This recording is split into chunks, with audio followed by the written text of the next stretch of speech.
नमस्कार, आप देख रहे हैं आधार लाइव और आप सभी के साथ मैं हूं सदफ खान। ग्वालियर में नॉर्थ रेलवे कर्मचारी संघ एनसीआर केस की बैठक का आयोजन हुआ, जहां केएस के महासचिव ओपी पाठक की अध्यक्षता में दीप प्रज्वलित कर कार्यक्रम की शुरुआत हुई और मंच का संचालन कामेंद्र तिवारी ने किया, जबकि बैठक में उपस्थित सभी सम्मानीय लोगों का आभार विनय नामदेव ने किया। कार्यक्रम में संगठन के सक्रिय कार्यकर्ता और पदाधिकारियों ने भागीदारी ली और आने वाले ईसीसी चुनाव और मान्यता चुनाव में संगठन की भागीदारी की रणनीति तैयार की। बैठक को महासचिव ओपी पाठक, संयुक्त महासचिव राजेंद्र अवस्थी, मंडल अध्यक्ष नीरज श्रीवास्तव आदि ने संबोधित किया। बैठक के महत्वपूर्ण पहलुओं पर विचार करते हुए संगठन ने अपना नया मंडल अध्यक्ष चुना और नए मंडल अध्यक्ष के रूप में नीरज श्रीवास्तव ने प्रमोद केवट के नाम का प्रस्ताव रखा, जिसका सभी ने समर्थन किया और वह भी सर्वसम्मति से। मंडल अध्यक्ष के रूप में नियुक्ति के पश्चात प्रमोद केवट ने बैठक को संबोधित किया। इसी के साथ ही उपस्थित पदाधिकारियों और सदस्यों ने नवनियुक्त अध्यक्ष का स्वागत और अभिनंदन किया। कार्यक्रम में संजय भारद्वाज पत्रकार, सदा खान सामाजिक कार्यकर्ता और संगठन के पदाधिकारी और सक्रिय सदस्य मौजूद रहे।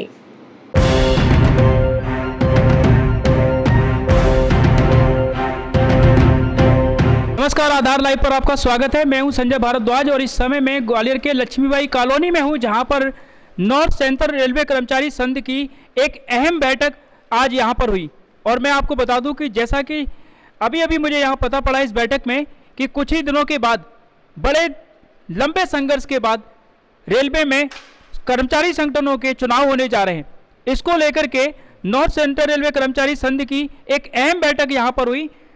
इस संस्था के संस्थापक और केंद्रीय महासचिव ओपी पाठक के बुलावे पर यहाँ पर आप देख सकते हैं एक भारी संख्या में रेलवे कर्मचारी जो आज यहाँ पर एकत्रित हुए और एनसीआर के जिंदाबाद के नारों के साथ में इन्होंने यहाँ से एक शंखनाद किया है। और ये शंखनाद किया है इस बात का कि आगामी जब लोग जो चुनाव आएंगे रेलवे के, उस चुनाव में एनसीआर के की कैसे फतेह हासिल करनी है, कैसे जीत सुनिश्चित करनी है, उसको लेकर के यहाँ पर सभी लोगों ने विचार विमर्श रखे। साथ ही साथ उन्होंने चेतावनी दी कि जो दो संगठन रेलवे के अपनी सत्ता काफ़ी लंबे समय से काबिज करके बैठे हुए हैं, जो कि गलत तरीके से बहुत सारे लाभ जो है रेलवे के वो ले रहे हैं, वास्तविक लाभ जो मिलने चाहिए वो रेलवे के कर्मचारियों को मिलने चाहिए, उनके परिवार के लोगों को मिलने चाहिए, जो कि नहीं मिल रहे हैं, उन सब के लिए अब एक लड़ाई नए सिरे से शुरू होगी। मैं आपको बता दूं कि श्री ओपी पाठक जी के साथ साथ में बहुत सारे कर्मचारी हैं जो इस लड़ाई को लड़ने जा रहे हैं और इनका आह्वान है। यहाँ पर मैंने कई लोगों को ये संकल्प लेते हुए देखा है कि घर घर जाकर के रेलवे कर्मचारियों को जगाएंगे और उनको इस संगठन से जोड़ेंगे, ताकि इस संगठन का यहाँ पर जो इनकलाब हुआ है, हाथ उठा करके जो इन्होंने यहाँ पर एक परिवर्तन के लिए संकल्प लिया है, वो परिवर्तन आगामी चुनावों के बाद आपको देखने को मिलेगा। और एनसीआर के जो एक संस्था है जो कि कर्मचारियों के जो संघर्ष है उसके लिए लगातार लड़ती रही है, उनके हक के लिए आवाज उठाती रही है, उनके लिए अब एक नए सिरे से, जब कहते हैं ना सत्ता की ताकत हाथ में आ जाती है तो बहुत सारे अधिकार मिल जाते हैं लोगों के लिए काम करने के। उन्हीं अधिकारों को प्राप्त करने की लड़ाई हमारे ओपी पाठक जी लेने जा रहे हैं। और आज यहाँ पर एक नए अध्यक्ष का चुनाव भी सर्वसम्मति से हुआ है। सबसे पहले हम इस संस्था के संस्थापक ओपी पाठक जी से जानना चाहेंगे, क्योंकि मैं आपको एक चीज़ और बता दूं, मैं खुद इस संस्था से जुड़ा हुआ हूँ। मैंने देखा है श्री पाठक जी का 2 बार ऑपरेशन हुआ है। यहाँ पर आप अगर पीछे देखेंगे तो युवाओं की संख्या आपको ज़्यादा देखने को मिलेगी। मेरे कुछ ही चुनिंदा साथी हैं, अवस्थी जी हैं, कुछ लोग हैं जो कि काफ़ी लंबे समय से संगठन से जुड़े हैं, पर आज मैं देख रहा हूँ यहाँ पर काफ़ी नए सदस्य हैं, युवा सदस्य हैं। लेकिन अगर मैं कहूँ कि इन युवाओं को सीख लेनी चाहिए कि कैसे एक इस उम्र का व्यक्ति आपके संघर्ष के लिए लड़ रहा है और आप अपने संघर्ष के लिए घर में बैठे हुए हो, आपको निकल के बाहर आना पड़ेगा, क्योंकि ओपी पाठक जी आपके संघर्ष के लिए 2 बार ऑपरेशन कराने के बाद भी आपके साथ खड़े हुए हैं। तो सबसे पहले मैं ओपी पाठक जी से बात करूंगा। सर, एक लंबा संघर्ष आपने किया है, अब आपको लग रहा है कि उस संघर्ष की सफलता आपको मिलने जा रही है? मुझे उम्मीद है कि जो नए साथी और नई युवा टीम सामने आई है और ये दिल से, मन से और ईमानदारी से कार्य करेंगे तो 2024 का चुनाव एनसीआर के जीतेगी।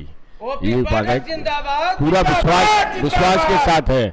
हर कर्मचारियों को घर घर जाके हमको मिलना है। हर कर्मचारी की समस्या जो भी मिले उन समस्या को तो हम लोग करते ही हैं और आगे भी करते रहेंगे। कि संगठन एक मुट्ठी है, एक ताकत है। अगर आप सब लोग ताकत आज रहेगी, ये सफलता आपको 100% मिलेगी। और एनपीएस को बंद खत्म करा के हम ओपीएस को ला के दिखाएंगे अगर हमारी सत्ता एनसीआर के जोन के अंदर आती है तो। एनसीआर के जिंदाबाद, इतने शब्दों में मैंने हर बार जब भी आपके कार्यक्रम को अटेंड किया है, इलाहाबाद का हो, आगरा का हो, झांसी का हो, हर बार मैंने एक कमी देखी थी, लेकिन आज आपने वो पूरी कर दी। यहाँ पे नारी शक्ति भी काफी बड़ी संख्या में आई है। क्या लग रहा है कि इस बार जीत सुनिश्चित है? हाँ, इस बार हमारी जहाँ पर नारी एक माँ का रूप होती है, नारी एक देवी होती है और नारी ही इस देश को चला रही है अगर पूछी जाए। और मुझे विश्वास है कि जो सम्मान नारियों ने यहाँ के अपना समय दिया है तो सफलता आपकी 101% हमारी है।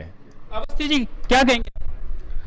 हमारा इस चुनाव को, इस लक्ष्य को जीतना ही हमारा उद्देश्य है और उसके लिए आम कर्मचारियों से हमारा एक निवेदन है कि आपके साथ में जो भी धोखा वर्तमान यूनियनों ने, जिनको आपका ध्यान रखना चाहिए, आपकी सुख सुविधाओं का ध्यान रखना चाहिए, आपको मिलने वाले अधिकारों का ध्यान रखना चाहिए, जो नहीं रखा गया है। नंबर 1 एनपीएस के ट्रस्टी है, दूसरा चंदे की कटौती जो वेतन से हो रही है वो सीधा सीधा डकैती है, ये अन्याय है। कर्मचारी को भयभीत करके ये पैसा वसूला जाना ठीक नहीं है और हमें पूरी उम्मीद है कि आज की डेट में एनपीएस का कर्मचारी 50 से 60% है और वो 50 से 60% कर्मचारी यदि इनके विरोध में जाएगा तो इनको हार इनकी सुनिश्चित है और हार होगी तो अपनी जीत सुनिश्चित है। हार होगी तो अपनी जीत सुनिश्चित है। आप कुछ कहना चाहेंगे? युवाओं की टीम आ गई अब तो आपके साथ में। बिल्कुल, नॉर्थ सेंट्रल रेलवे कर्मचारी संघ ने आज जिस चीज का आगाज किया है इस भारी भीड़ के साथ में वो हम मुकाम तक पहुंचाएंगे और रेलवे प्रशासन और दोनों भ्रष्ट यूनियनों के संलिप्तता को हम उजागर करेंगे। हर विभाग में जो इन लोगों ने मिलजुल कर अनियमितताएं फैला रखी है, चाहे चंदा चोरी हो, चाहे काम चोरी हो या विभागीय चापलूसी की संस्कृति विकसित करने की बात हो, सबके खिलाफ एनसीआर केस का संघर्ष जारी रहेगा और हम इसे जीतेंगे।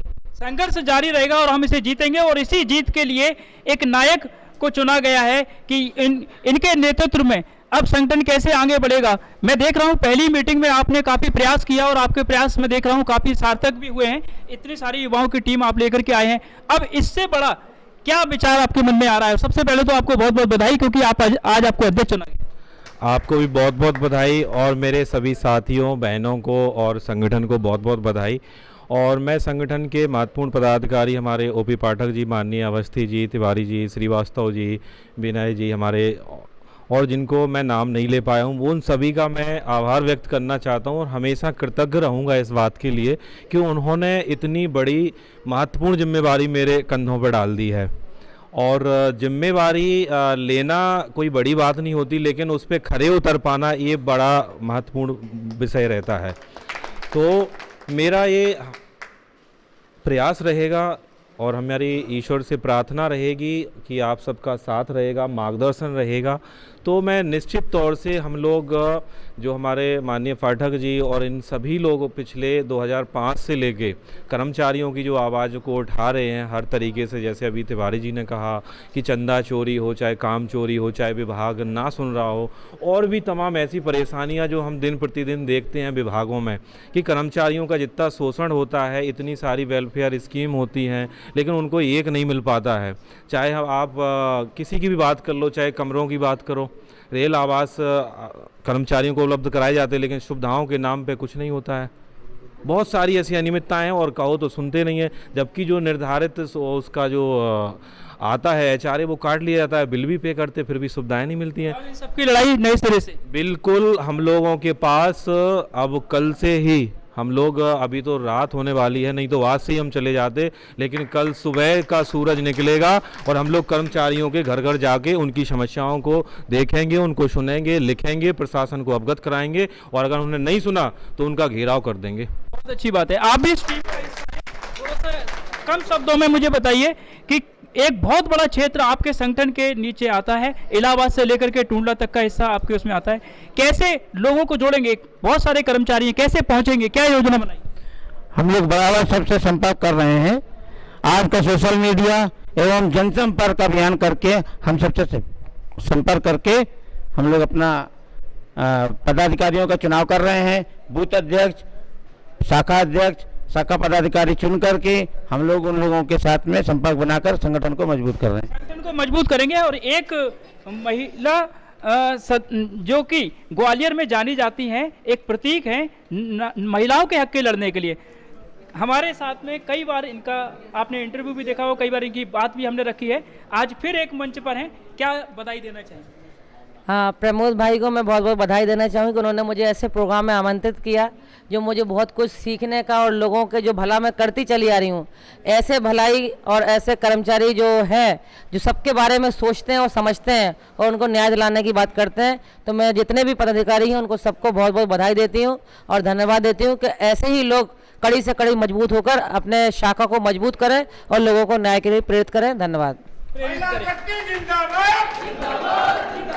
मैं आपको बता दूं कि नेशनल लेवल पर एक पार्टी हुआ करती थी, जिस पार्टी का पूरे देश में कभी बोलबाला हुआ करता था, लेकिन उस पार्टी के धीरे धीरे कारनामे जब लोगों के सामने आए तो ऐसा हुआ कि आज वो अपने अस्तित्व की लड़ाई लड़ रही है। ऐसा ही कुछ रेलवे डिपार्टमेंट के अंदर होने वाला है कि जो संगठन अपने आप को बहुत बड़ा संगठन समझते हैं, उन संगठनों को चुनौती देने के लिए NCRKS आज मैदान में है। और निश्चित तौर पर आप मानिए कि उन बड़े संगठनों को भी अब अपने अस्तित्व के लिए जूझना पड़ेगा, क्योंकि यहाँ पर जो युवा कार्यकर्ता हैं वो इस बात का प्रण कर चुके हैं। अपने सहयोगी शेरू कुशवाहा के साथ मैं संजय भारद्वाज, आधार लाइव के लिए।